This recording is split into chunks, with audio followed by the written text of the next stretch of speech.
ग मा मा मा ग मा मा ग रे सा।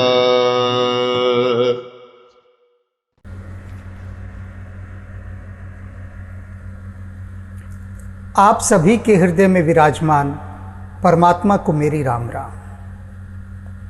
बालकांड के इस एपिसोड में हम चर्चा करेंगे कि तुलसीदास जी उन व्यक्तियों के विषय में बता रहे हैं जिनको उनकी यह रचना रामचरितमानस भाएगी, अच्छी लगेगी, पसंद आएगी।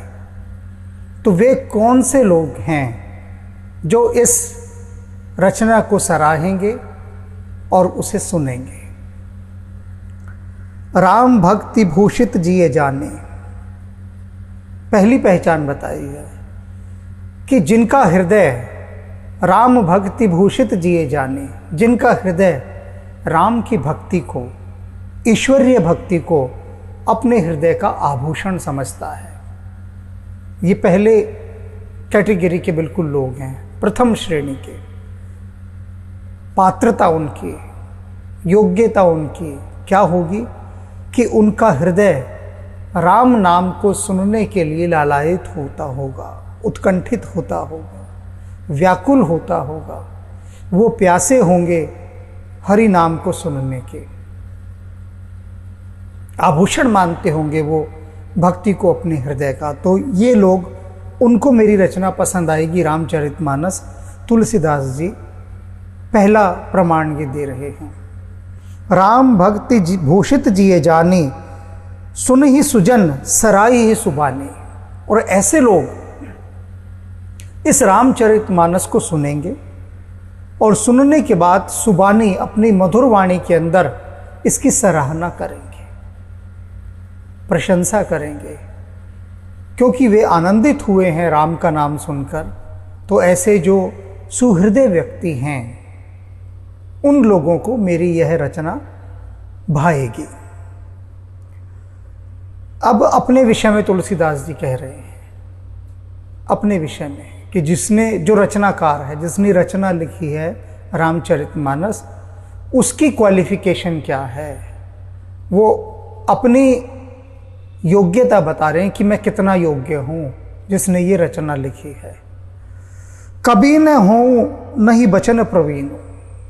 वो कहते पहली बात तो सुन लो कि मैं कवि नहीं हूं। घोषणा नहीं कर रहे हैं तुलसीदास जी कि मैं कोई बहुत महान कवि हूं, कोई घोषणा नहीं कर रहे। पहली घोषणा उन्होंने यह कर दी है कि कवि न हूं, मैं कवि तो हूं ही नहीं। सारी बात यहीं समाप्त कर दी। ना ही वचन प्रवीण, और ना ही ऐसा व्यक्ति हूं जिसके वचन बड़े प्रवीण हो, बहुत कुशल हो, वचनों की ऐसा गठजोड़ बनाता हो, ऐसी जुगलबंदी करता हो वचनों की कि आदमी को चमत्कृत कर दे, सुनने वाला अभिभूत हो जाए। कहते मैं वचनों के ऐसे गठजोड़ में, ऐसी जुगलबंदी में भी मैं प्रवीण नहीं हूं। अपनी सारी अयोग्यता तुलसीदास जी ने पहले ही बता दी। ऊपर बताया ना, उन लोगों की योग्यता बताई जो इनकी रचना को पसंद करेंगे, जिन्हें अच्छी लगेगी और वो इसे सराहेंगे। और फिर अपने बारे में बता रहे हैं, सकल कला सब विद्याहीन। कहते और मैं क्या हूँ, सकल कला, जितनी भी कलाएं हैं और जितनी भी विद्या है उन सबसे हीन हूँ मैं, कुछ नहीं आता मुझे।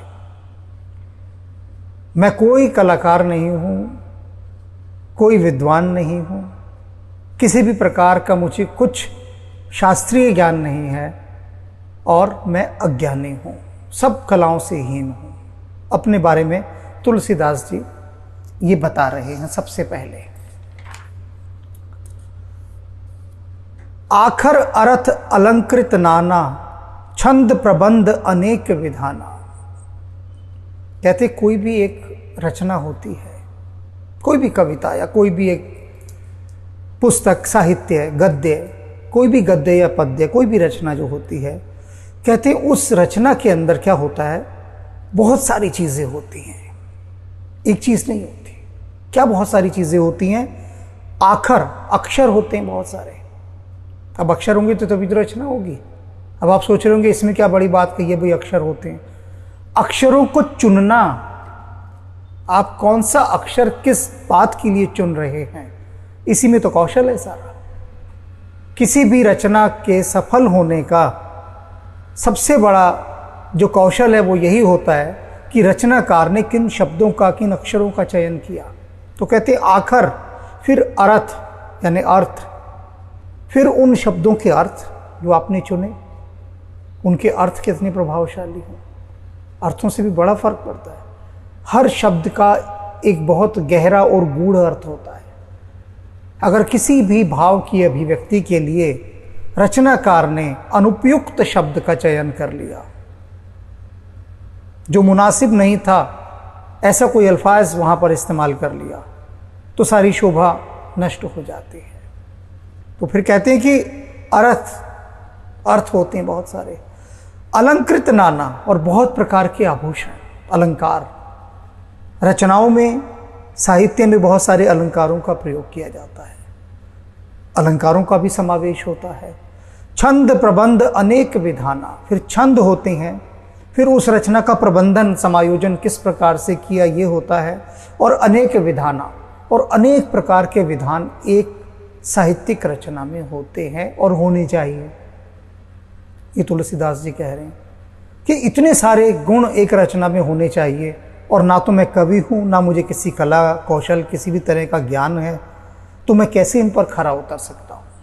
इतने सारे जो कला कौशल अपेक्षित होते हैं किसी भी एक रचना के लिए। भाव भेद रस भेद अपारा, कवित दोष गुण विविध प्रकारा। अब कहते हैं देखो, भाव भेद, फिर एक रचना में भाव होता है। हर रचना का एक भाव होता है कि किस भाव में वह रचना लिखी गई है। जैसे रामचरितमानस भक्ति भाव में लिखी गई है, ये भक्ति भाव की रचना है। जो रासो रचनावलियां लिखी गई वो वीर रस की रचनाएं थी। ऐसे श्रृंगार रस होता है, अनेक रस हैं, अनेक भाव हैं। तो कहते हैं भाव भेद रस भेद अपार, भाव और रसों के अनेक भेद हैं, एक नहीं है, अनगिनत भेद हैं। कवित्व दोष गुण विविध प्रकार, और एक कविता के अंदर विविध प्रकार के दोष पाए ही जा सकते हैं, क्योंकि जिनकी नजरें, जिनकी दृष्टि दोष खोजने में प्रवीण है, जो दूसरे की गलतियों को ढूंढने में माहिर हैं, ऐसे लोग बेहतर से बेहतर रचना के अंदर से भी दोष खोज निकालेंगे। श्रेष्ठतम रचना में भी वो दोष खोज निकालते हैं, दोष खोज निकालने वाले, क्योंकि इतना बड़ा उसका एक कलेवर है एक रचना का, एक वृत्त, इतना बड़ा घेरा, इतना विशाल घेरा होता है एक रचना के लिए, कविता के लिए या किसी भी साहित्यिक रचना के लिए, कि उसमें से दोष खोजा ही जा सकता है, निकाला जा सकता है। कोई भी कह सकता है यहाँ ये कमी रह गई, ऐसा होना चाहिए था, वैसा होना चाहिए था। तो तुलसीदास जी कहते हैं मेरी इस रचना में जब दोष खोजने लोग निकलेंगे तो अनंत दोष इसमें से खोज कर निकाल लेंगे, क्योंकि ये स्वाभाविक है दोष का होना। कवित विवेक एक नहीं मोरे, सत्य कहूँ लिखी कागद कोरे। कहते हैं कि कविता के संबंध में जो विवेक होना चाहिए, एक नहीं मोरे, मेरे पास एक भी गुण नहीं है ऐसा, ऐसी बुद्धि, ऐसा विवेक जो काव्य कौशल को जानता हो, किसी भी रचना के कौशल को जानता हो, जो विद्वान हो, जिसे सभी प्रकार के शास्त्रों का, काव्य शास्त्र का ज्ञान हो। एक नहीं मोरे, एक भी चीज का मुझे ऐसा ज्ञान नहीं है। सत्य कहूं लिखी कागद कोरे, और इस बात को कहने में मुझे कोई संकोच भी नहीं है। कोरे कागज पर लिखकर ये बात मैं कह सकता हूं कि मुझे किसी भी प्रकार की कविता का कोई ज्ञान नहीं, ना मैं कोई कवि हूं। तो इस प्रकार से सबसे पहले तुलसीदास जी अपनी अयोग्यता का वर्णन यहां कर रहे हैं। अपने बारे में भी तो बता रहे हैं ना। आपने देखा होगा, आप किसी भी चिकित्सक के पास जाते हैं, डॉक्टर के पास, उसके बाहर उसकी एक नेम प्लेट लगी होती है जिसके ऊपर उसकी बहुत सारी डिग्रियां लिखी होती हैं कि वो क्या क्या है। इसी प्रकार से जो बड़े बड़े अधिकारी होते हैं उनके यहाँ पर बहुत सारे स्टार्स लगे होते हैं, तमगे लगे होते हैं जो बताते हैं वो किस रैंक का ऑफिसर है। तो हर एक कोई अपनी क्वालिफिकेशन, अपना स्टेटस अपने अपने माध्यमों से बताता है। कोई भी ये नहीं बताता अपनी नेम प्लेट के नीचे लिखकर कि मेरे अंदर ये अवगुण है।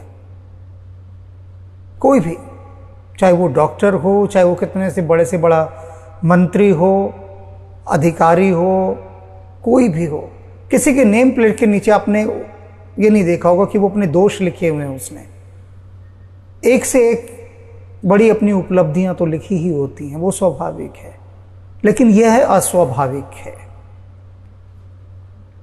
अपने अवगुणों को बताना अस्वाभाविक है, अपवाद है। तो तुलसीदास जी तो अपने पहले सारे अवगुण ही बता रहे हैं। कहते हैं एक बात मैं लिख कर कह सकता हूं, कल को लोग कहेंगे कि इतने दोष हैं आपकी रचना में, तुलसीदास जी कहेंगे हाँ है। तो इसलिए वो पहले ही नहीं घोषणा कर रहे कि मैं कोई बहुत बड़ा आदमी हूं।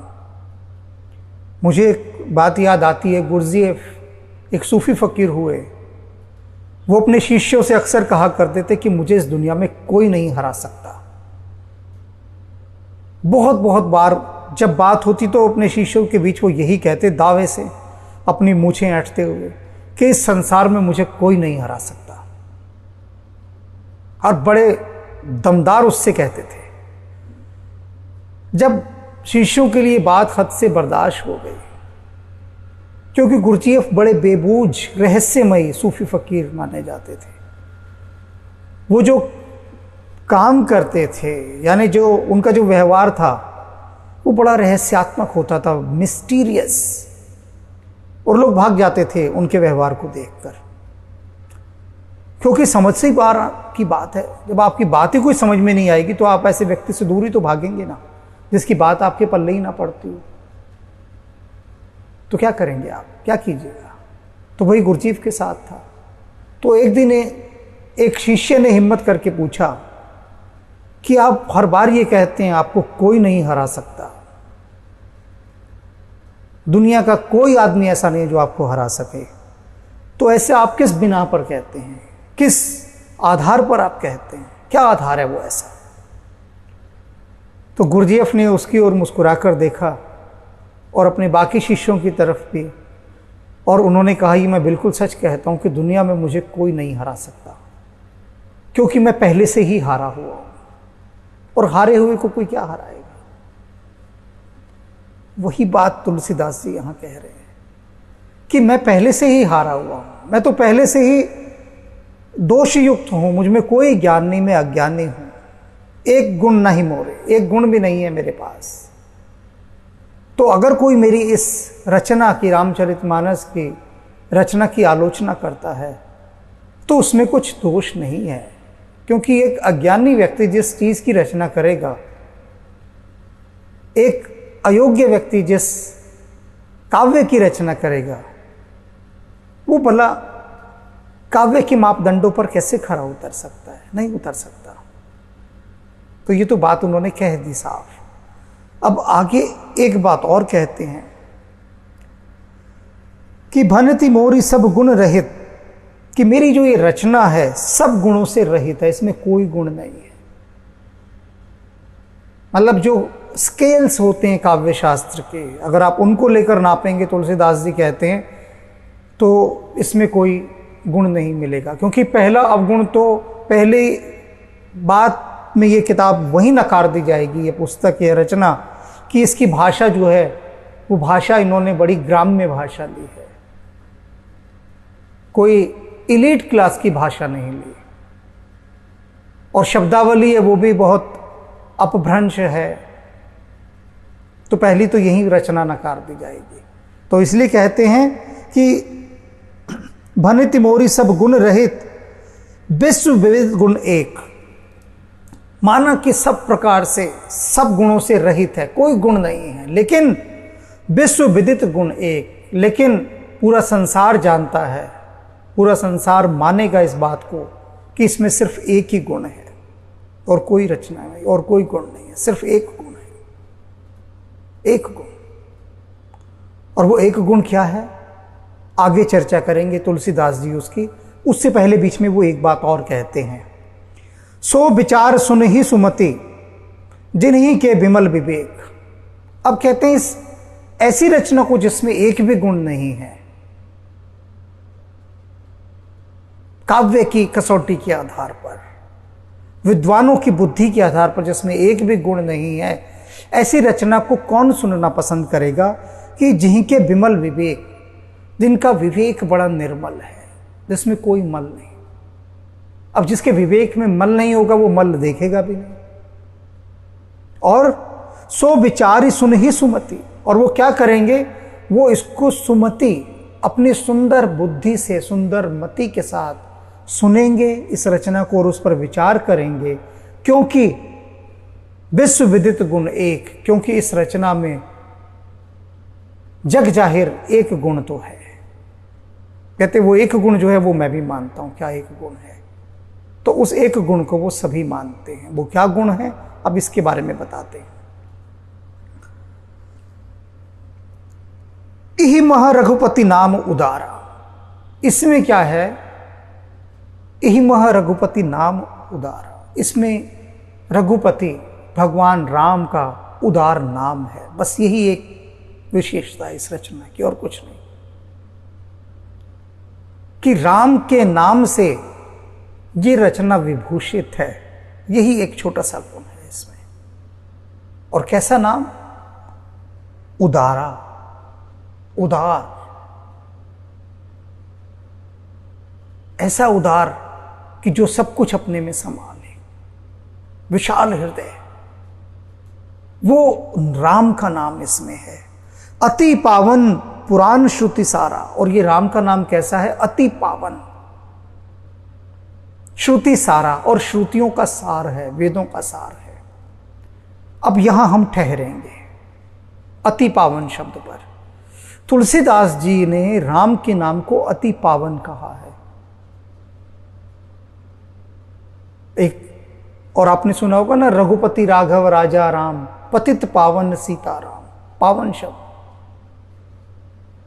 वैदिक साहित्य और वैदिक मनीषा में ऐसे अनेक शब्द हैं जिनके तौल का वजन, जिनके तौल का शब्द पूरे संसार की भाषाओं में नहीं है। ना उनका कोई पर्यायवाची है उन शब्दों का, ना उनका कोई विलोम शब्द है।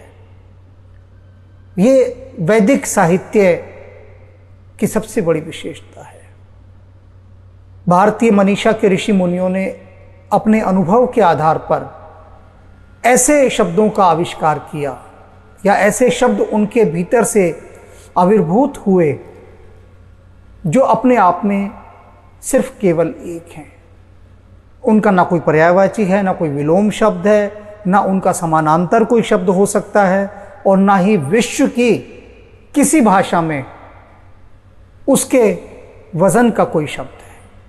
उनमें से एक शब्द ये पावन है। ऐसे अनेक शब्द हैं, समय समय पर मैं उनकी चर्चा करूंगा।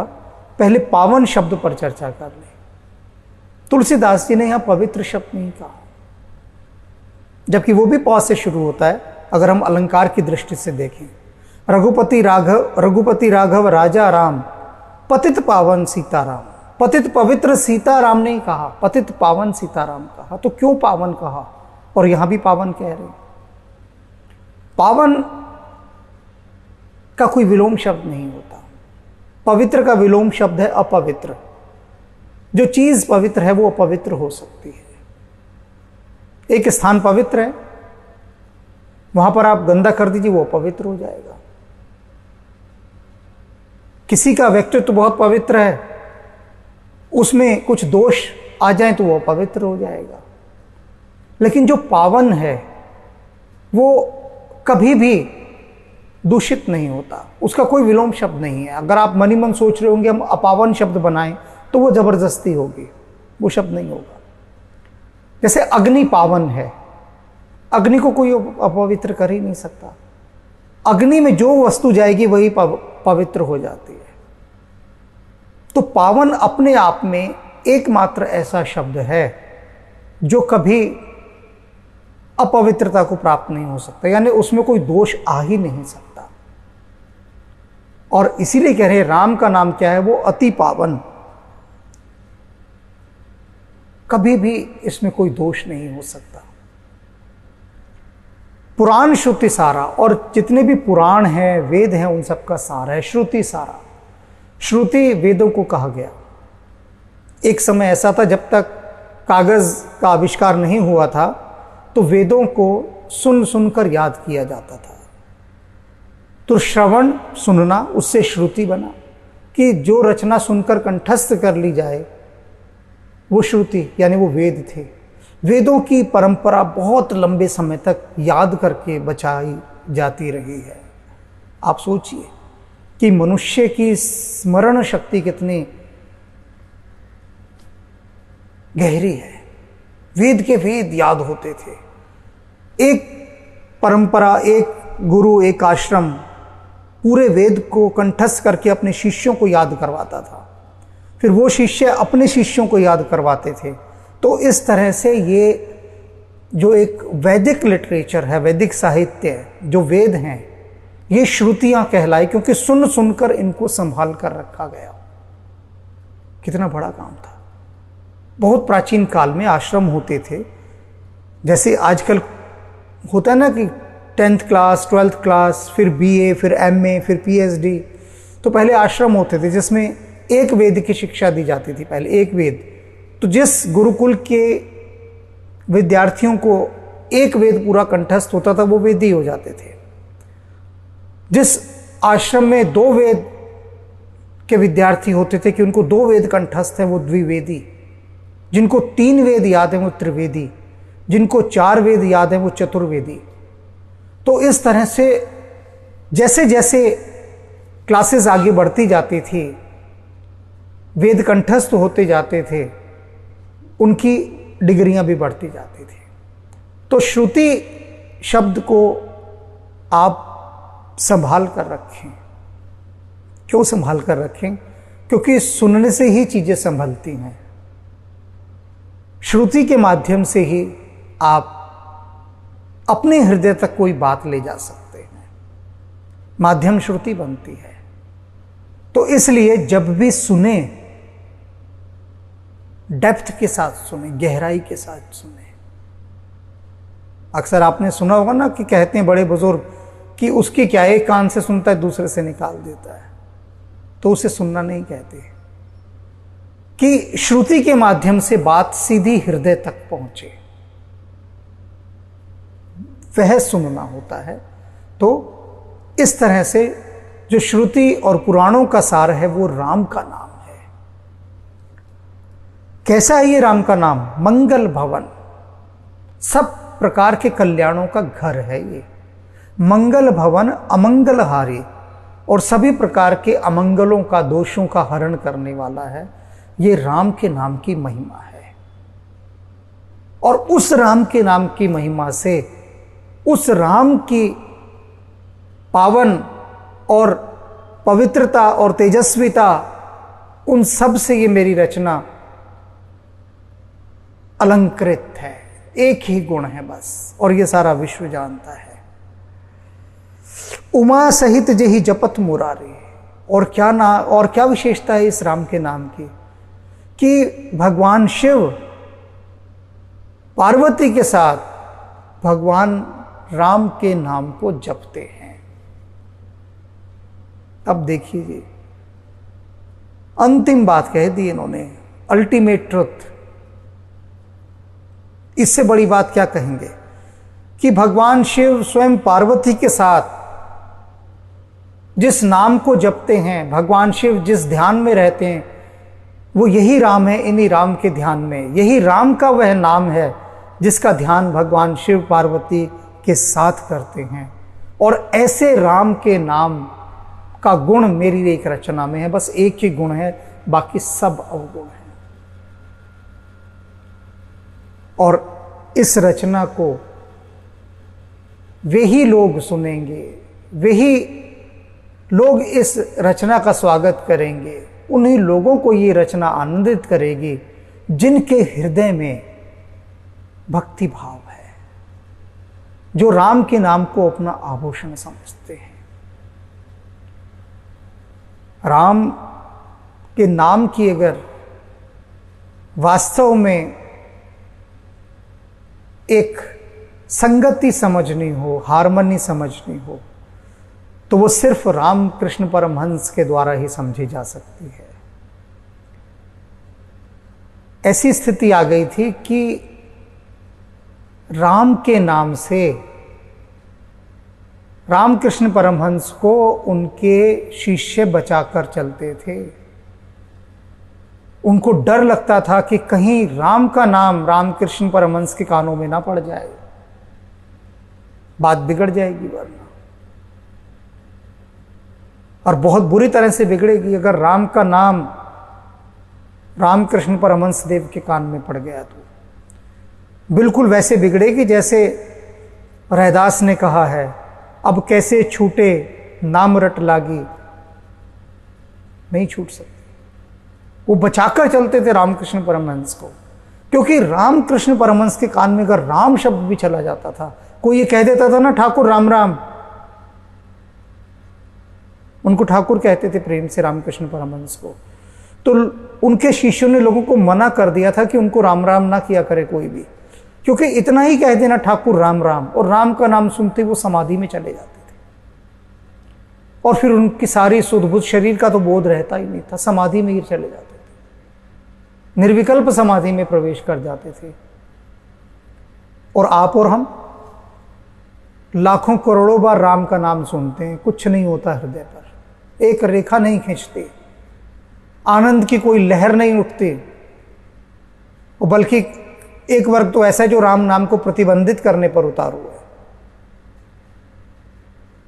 लोग राम राम नहीं बोलते आपस में, अब बंद कर दिया लोगों ने, गुड मॉर्निंग बोलते हैं, क्योंकि उनको लज्जा का अनुभव होता है कि राम राम बोले हम। पहली बात तो ये कि राम राम बोलते लोग हमें गवार समझेंगे।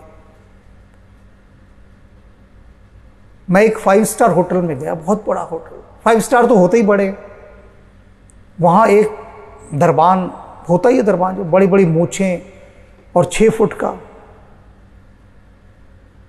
और उसने मुझे गुड मॉर्निंग कहा। मैंने उससे कहा राम राम, तो मेरी तरफ देखता रहा।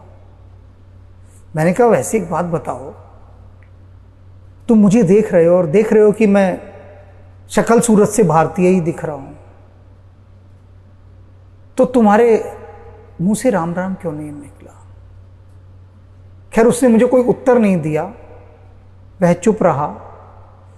मैंने भी बात को आगे नहीं बढ़ाया, मैं निकल गया।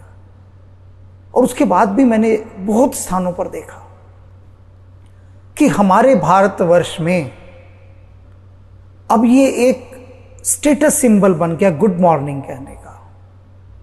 अब हम राम राम नहीं बोलते, राम के नाम से हम बेहद संकोच और परहेज करते हैं, बहुत परहेज है हमें कि राम राम बोलें। नहीं नहीं नहीं, ये तो हमारा तो सारा स्टेटस ही गिर जाएगा नीचे राम बोलते हैं। और ये धारणा बड़ी प्रबल हो गई है, बहुत प्रबल।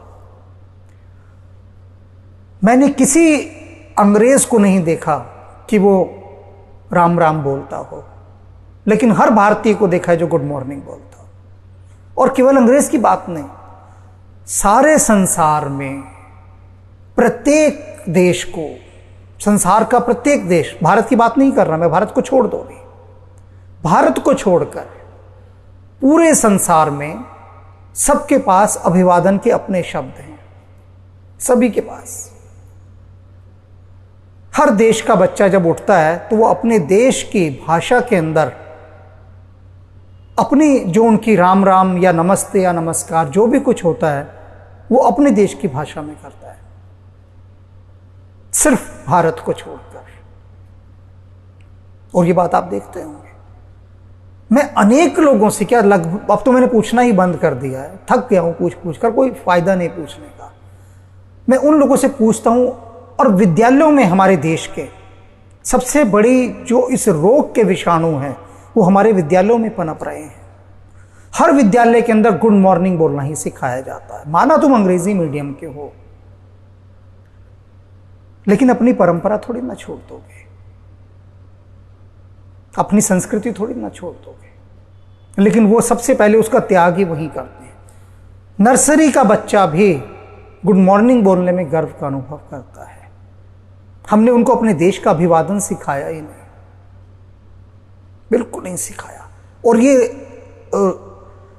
रोग की जड़ है, इसे कोई नहीं पकड़ पा रहा अभी तक। अच्छे से अच्छे देश प्रेमी भी इस रोग को नहीं पकड़ पाए, जो मैं पकड़कर आपको बता रहा हूं इस समय, कि जब तक हम अपने भारतीय सांस्कृतिक शब्दों को अपने बच्चों के रक्त में नहीं समाएंगे, तब तक हम उनके भीतर देश प्रेम पैदा ही नहीं कर सकते।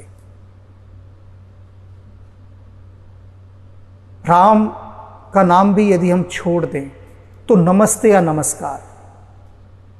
मैंने शायद आपको पीछे के किसी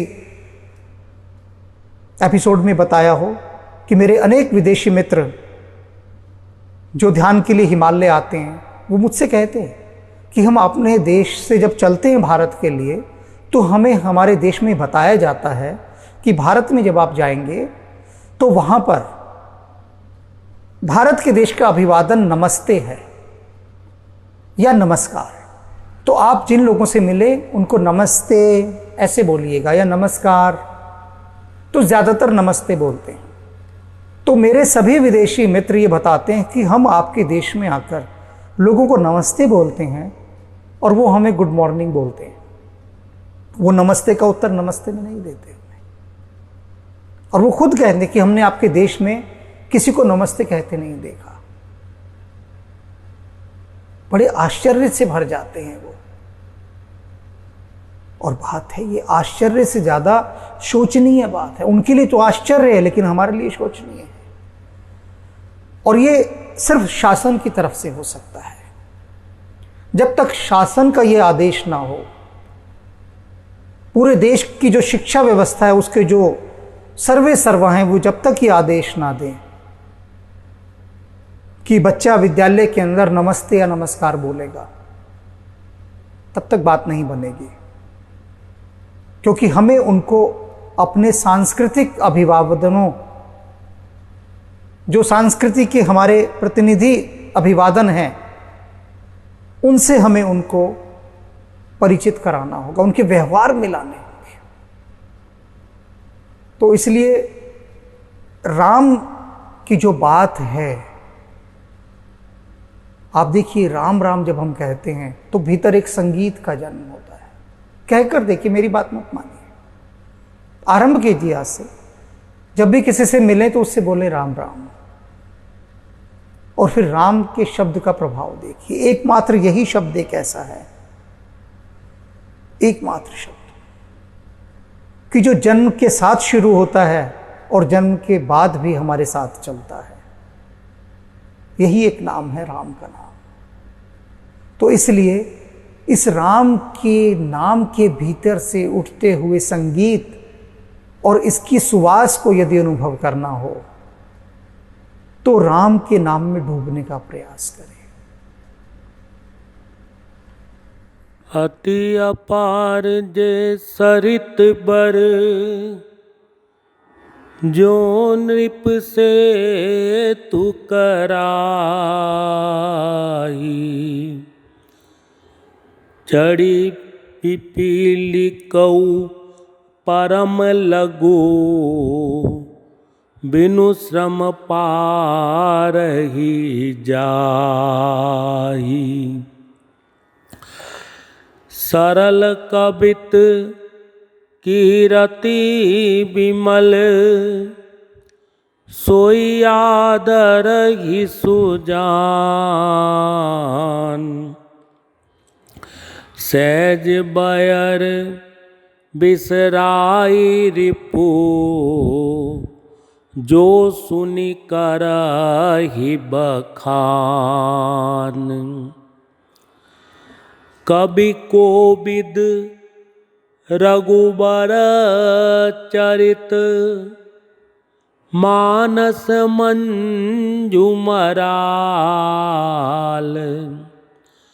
बाल विनय सुनि सुरुचि लखी मो पर हो कृपाल विबुध ब्रेप बुध ग्रह चरण बंदी कहूँ कर जोड़ी होई प्रसन्न पुरवहु सकल मंजु मनोरथ मोरी सपने हूँ साचऊ मोहि पर जो हर गोरी पसाऊ तो फुर हों जो कहे उ सब भाषा भनीति प्रभाव सब गुण रहित विश्व विदित गुण एक सो विचारी सुनि हई सुमति जिनके विमल विवेक मंगल करणी कलिमल हरणी तुलसी कथा रघुनाथ की गति कूर कविता सरित की ज्यों सरित पावन पाथ की प्रभु सुजस संगति भनिति भली ओही सुजन मन भावनी भव अंग भूति मसान की सुमिरत सुहावनी पावनी मंगल करनी कलिमल हरनी तुलसी कथा रघुनाथ की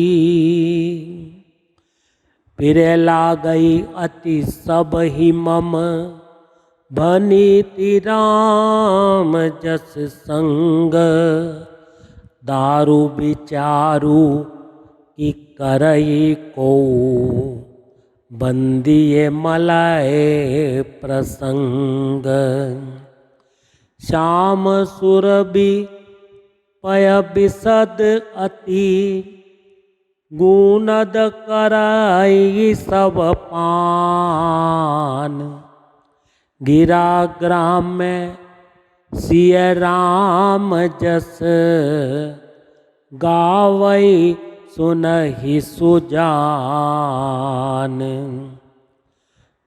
जुगति भेदी पुनि पोहि अहि रामचरित बरताग पै रही सज्जन विमल और शोभा अति अनुराग जो सुमिरत सिद्धि होई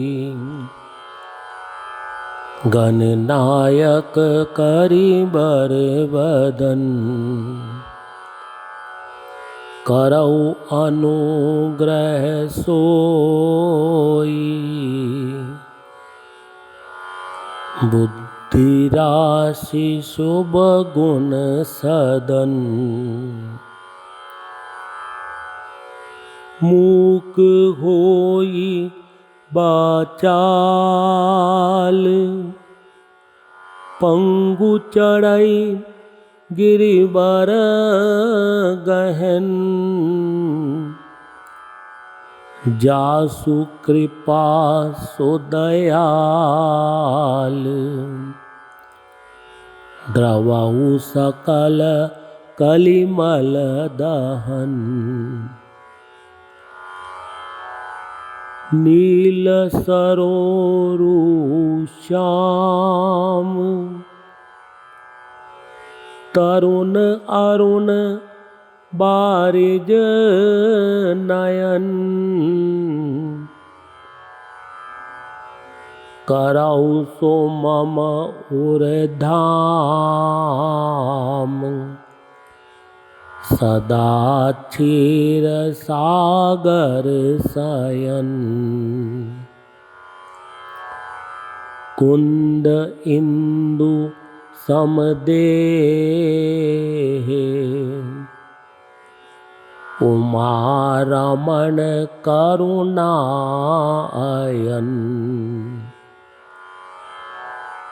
जाहि दीन परने करहु कृपा मर्दन मयन बंदौ गुरु पद कंज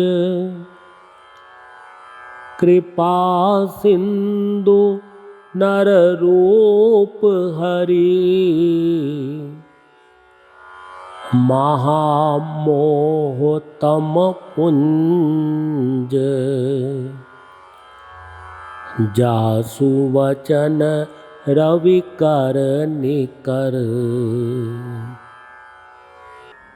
यथा सुअंजन अंजिद्रग साधक सिद्ध सुजान कौतुक देखत शैल बन भूतल भूरि निधान सुनि समुझई जन मुदित मन मज्जई अति अनुराग लहई चारि फल अछत तनु साधु समाज प्रयाग बंदौ संत समान चित हित अनहित नहीं कोई अंजलिगत शुभ सुमन जिमि सम सुगंध कर दोई संत सरल चित जगत हित जानि सुभाउ सनेहु बाल विनय सुनि करी कृपा राम चरण रति देहु उदासीन अरिमीत हित सुनत जरई खलरीति जानी पानी जुग जोरी जन विनती करई सपरीति जड़ चेतन गुण दोष में विश्व कीन करतार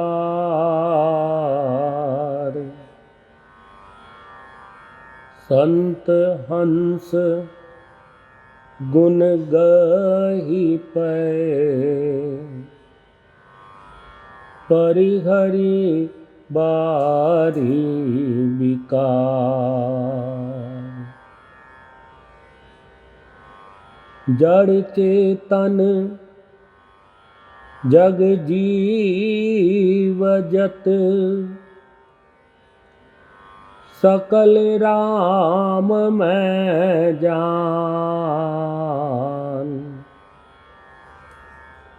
बंदौ सबके पद कमल सदा जोरी जुग पान। देव दनुज नर नाग खग प्रेत पितर गंधर्व बंदौ किन्नर रजनिचर कृपा करऊं अब सर्व। भाग छोट अभिलाषु बड़ करऊं एक विश्वास। पैहै सुख सुनि सुजन सब खल करे हई उपहास।